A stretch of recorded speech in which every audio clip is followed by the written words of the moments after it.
السلام علیکم ورحمۃ اللہ وبرکاتہ۔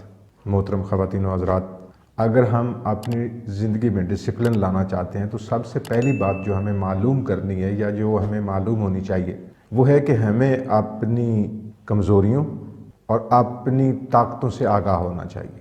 ہر انسان میں ظاہر ہے کہ کمزوریاں ہوتی ہیں، جیسے ٹی وی بہت زیادہ دیکھنا، موبائل کا بہت زیادہ استعمال کرنا وغیرہ وغیرہ، اور جب تک ہمیں اپنی ان کمزوریوں کا علم نہیں ہوگا تو ہم زندگی میں ڈسپلن لانے کے قابل بھی نہیں ہوں گے۔ یہ ممکن نہیں ہے کہ ہمیں اپنی کمزوریوں کا علم نہ ہو اور ہم زندگی میں باقاعدگی لے کے آ جائیں، کیونکہ جب تک ہمیں اپنی کمزوریوں کا علم نہیں ہوگا تو ہم اپنی ان کمزوریوں کو رفع کرنے کی، اپنی ان کمزوریوں کو ختم کرنے کی تگ و دو بھی نہیں کریں گے، اور کبھی نہیں سوچیں گے کہ ہمیں اپنی ان کمزوریوں کو ختم بھی کرنا ہے۔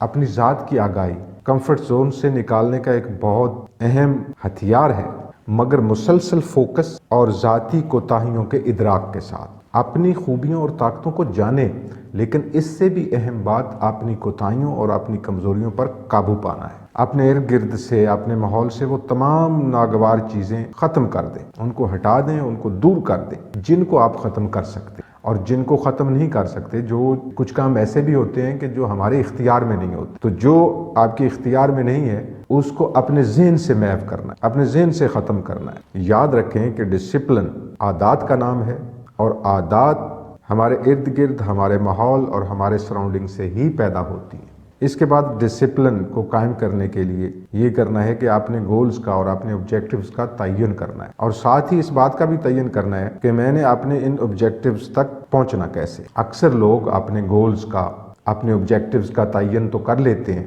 لیکن اس بات کا تعین نہیں کر پاتے کہ ہم نے ان گولز کو حاصل کیسے کرنا ہے، اور اسی وجہ سے بعد میں ناکامی کا سامنا کرنا پڑتا ہے۔ اس کے بعد اگر آپ زندگی میں، اپنی زندگی میں باقاعدگی اور ڈسپلن لانا چاہتے ہیں تو نئی عادات کو تعمیر کریں۔ ظاہر ہے کہ اب نئی عادات کو اختیار کرنے اور ان کو اپنانے کے لیے پہلے جو پرانی اور بری عادات ہیں ان کو ترک کرنا پڑے گا۔ نئی عادات کی تشکیل اور پرانی نیگیٹو جو ہیبٹس ہیں ان کو ختم کرنے کے لیے روزانہ کی ڈائری لکھنا بہت ضروری ہے۔ روزانہ کی بنیاد پر اپنا محاسبہ لکھ کر کریں کہ کون سا کام اچھا کیا، کون سا کام اچھا نہیں تھا، اور وہ کون سا عمل ہے جس کو مزید بہتر بنایا جا سکتا ہے۔ یاد رکھیں کہ کامیابی اور ناکامی عادات ہی کا نام ہے۔ اگر آپ سکسیس ہیبٹس اختیار کر لیں گے تو آپ کامیاب کہلائیں گے۔ اللہ رب العزت آپ سب کو زندگی کے ہر میدان میں ہمیشہ کامیابیوں سے ہمکنار کرے۔ السلام علیکم۔